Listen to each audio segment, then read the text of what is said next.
veces me parece que estoy de más en la vida. Ahí está. Que se ha negado mi estrella, mi signo zodiacal.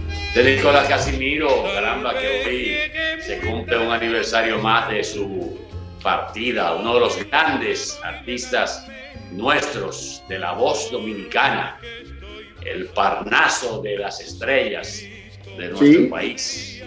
José Nicolás Casimiro y Fulgencio murió por las complicaciones de la diabetes, por la que había perdido una pierna en una de sus oportunidades. Él empezó, si mal no recuerdo, Atahualpa Cantrán. No, bueno, no puedo hablar si mal no recuerdo porque es lo mío. Si mal no leí. Sí. Si mal no leí, empezó en la década de los 30. Se estrenó en La Voz del Yuna, en Bonao. Sí, en La Voz del Yuna, en Bonao, en el 1943. Luego, él fue solista de la Orquesta San José y también de la Orquesta Continental. Y luego pasó a La Voz Dominicana en el 48. ¿Tú recuerdas la que oíamos discos de un dúo famoso que hace Casimiro, que era Casimiro y Fellita Cabrera? Fellita y Colás. Sí, te voy a regalar 2 long plays, la grabación de los long plays ya senderizados, para que tú oigas la belleza y la combinación de esos dúos con esta voz de Fellita y la dulzura de la voz de Casimiro, que era proverbial. Murió en el 64, ¿verdad? Bueno, no he leído nada. No recuerdo. Sí, en el 64 murió. El dúo de Fellita y Colás, sí, llegué a poner algunas grabaciones que me las cedió Guarionés Aquino Reyes, que en paz descanse. Barítono y compañero de la voz dominicana de Nicolás Casimiro. Esta mañana hacía una anécdota que me había contado Guarionés Aquino, el padre, no el hijo, no necesito. Me decía que una vez una joven, muy buena moza, fue a la voz dominicana a conocer a Nicolás Casimiro, porque recién había terminado el programa en vivo donde había participado Nicolás Casimiro y fueron a avisarle a Nicolás, al camerino, que ahí había una joven buena moza que quería conocerlo porque estaba enamorada de la voz y decía que ese señor debía ser un hombre alto, muy hermoso, blanco, rubio, y él era todo lo contrario y le dijo a Guarionés Aquino: anda tú y dile que tú eres Nicolás Casimiro para que no se vaya decepcionada y me siga oyendo. Eso me lo refería Aquino. Él perdió una pierna, incluso ya cantaba con problemas porque tenía una diabetes mellitus tipo 2 o tipo 3 y en aquella época tú sabes que no había la modernidad de ahora, pero te voy a regalar esos discos, esas canciones de Fellita y Colás, que eso es proverbial, no como el otro, porque hay gente que lo confunde con Eleuterio Brito. No. Se murió en el manicomio, se tenía la sífilis, fue que lo mató, La sífilis fue la que lo puso loco. A Eduardo Eleuterio Brito, Eleuterio, mejor conocido como Eduardo Brito. Eduardo Brito. Bueno, miren, el próximo sábado se cumplen 6 meses del estado de excepción en la República Dominicana a propósito de el coronavirus. Y seguimos viendo prácticamente las mismas cosas que se tomaron a partir de la presencia de el SARS-CoV-2 en la República Dominicana. La cantidad de fallecidos, Juan Sebastián, que ya sobrepasa los 2,000. Si se hace un ejercicio haciendo cortes por mes, caemos en algo que puede resultar alarmante. Y ese ejercicio lo prometo para la semana que viene, para abundar más sobre lo que la gente ha entendido o entiende como que el COVID-19 no ha sido tan letal, o sea, a pesar de las informaciones que se han tenido a la mano, como quizás a esa gente no le ha tocado uno al lado, no le ha tocado un familiar, pues no mantienen ninguna preocupación o piensan que las cosas han mejorado. Pero la cantidad de fallecidos en los últimos 2 meses, señores, es alarmante, alarmante. Usted está hablando de más de 500 personas en los últimos 2 meses. Más de 500 de los 2,000 y pico que tenemos. Más de 250 muertos mensuales. O sea, si usted se pone a ver, aunque la tasa de letalidad siempre se ha dicho que en nosotros ha sido baja, hoy vi el último boletín correspondiente al día de ayer, que anda en 1.90, subió un poquito, pero que a propósito todavía el boletín sigue complicado, uno tiene que andar buscando algo que debía ser pura y simple la información. Todavía los muertos se siguen con atrasos, no se sabe cuándo es que se va a terminar ese pasivo, porque el boletín reporta 2 fallecidos en las últimas 24 horas y 13 fallecidos en las últimas reportadas en las últimas 24 horas. O sea, ¿cuál es la diferencia entre lo que reportaron en las últimas 24 horas y lo que se dieron en las últimas 24 horas? ¿Hasta cuándo se va a venir arrastrando ese atraso?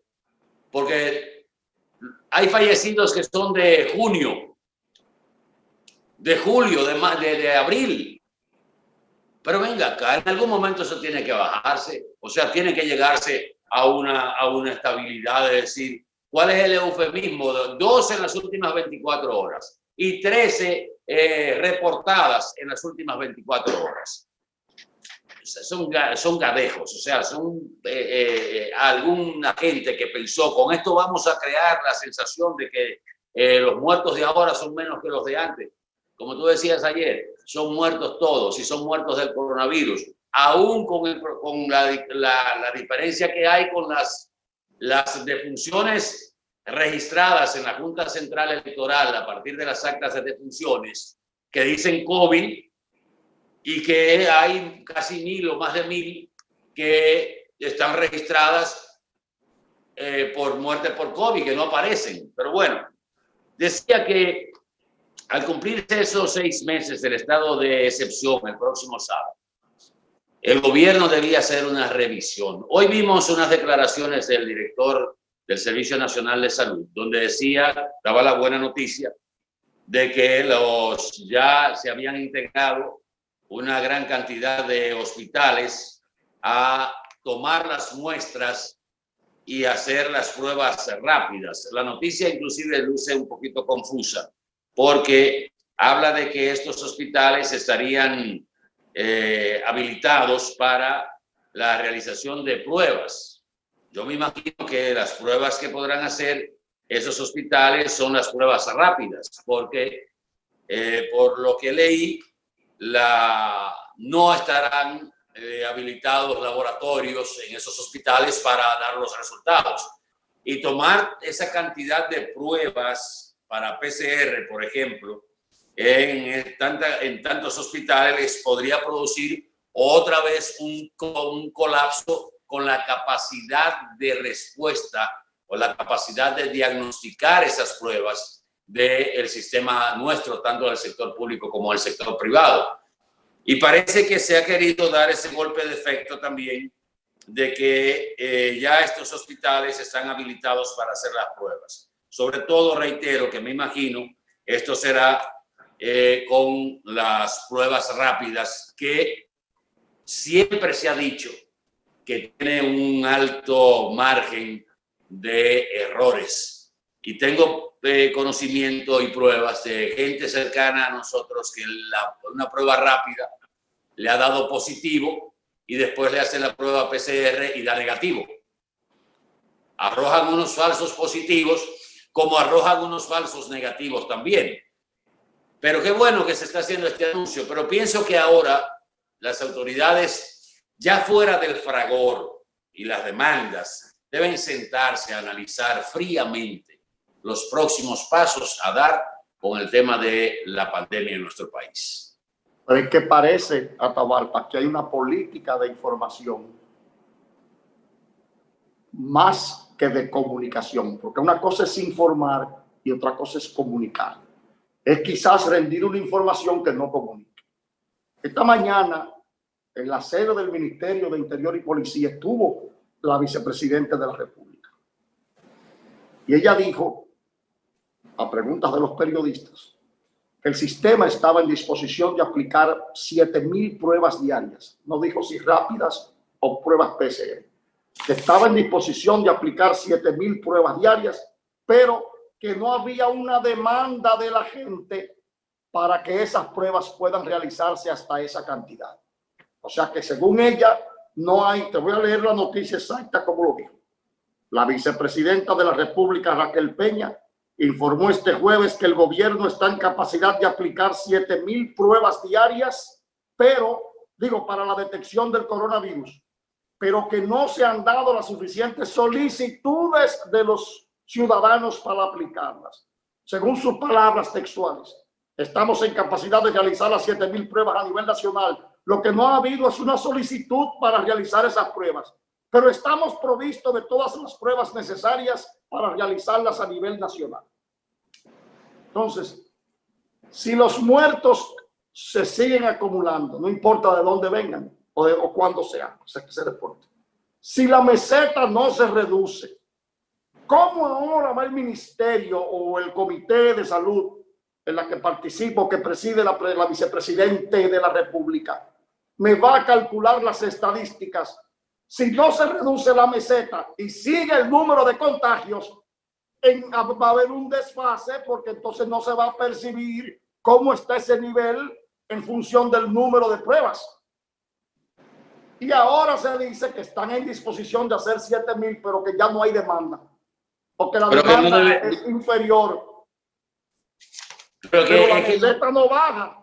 No, pero que es, Juan Sebastián, pero es que ese asunto no debe enfocarse, y que me perdone la vicepresidenta, no debe enfocarse por ese lado, porque no es un asunto de que la población vaya, porque la población va cuando tiene algunos síntomas, cuando se siente afectado, cuando no tiene otra opción.